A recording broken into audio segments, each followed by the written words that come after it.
Maybe you know this too. There are things that you just keep coming back to in your mind every day or every other day. There are things that are kind of bothering you or that are just important to you.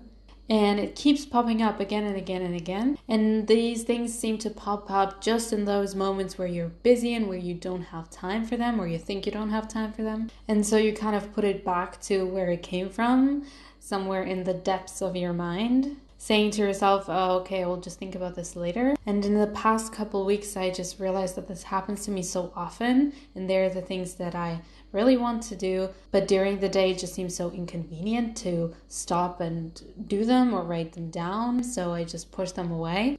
But I've kind of started collecting these things that are very persistent in coming back all the time. And I realized that for me personally, a very good way of working through them is by making this, by recording them. And so if anything, the making of videos is good for this, to become aware of the things that you do and the things that you think. And that's already something. So the point I want to make here is not really about videos necessarily. The point I want to make is that whatever it is that keeps coming up and popping up and is so persistent, we should go ahead and do that. Because really, even if this sounds corny, if not now, when? Because if we can afford it now, we just can use this time to go after things that we never, quote unquote, had the time to. And maybe also this sounds very corny and cliche. Just go ahead and do the things you always wanted to do. But in fact, I think it takes quite a lot of attention and dedication to really understand what are those things. Because in our minds, I think it's often very abstract. We cannot put our finger on what exactly we always wanted to do when we were going about our day. And to me, it was quite a challenge, and it required some time and, as I say, dedication to identify them and kind of take them out of this flood of thoughts that we have every day, to source out the most important ones and then zoom in on them and really explore them in depth. And I realized that this process was so beneficial for me. It was like tidying up my mind. I think of it like taking this thought out of my subconscious in a way, where it kind of resides, where it spends most of its time. And then just sometimes it comes up. And if this happens often, repeatedly with certain specific thoughts, I think it is time to give them some attention. And now, because I have given it the attention that it wanted, it is something that I can actually pay attention to in my everyday life. Like, for example, the topic of being so connected to the phone and being online all the time. Because I zoomed in on this, it has now become something that I can no longer just step over and forget about.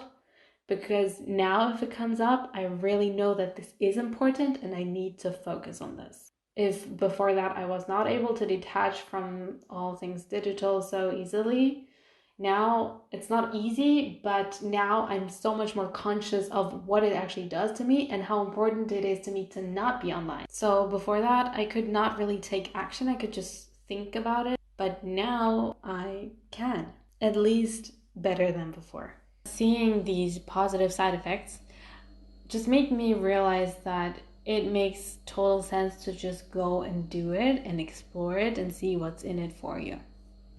So this is really a call to action to myself in the first place and to anyone else who resonates with this, because I tend to be a lot in my head and try to figure out if something makes sense by thinking about it instead of trying it and doing it. So thinking about it just makes it feel safer, but in essence, you don't learn from it.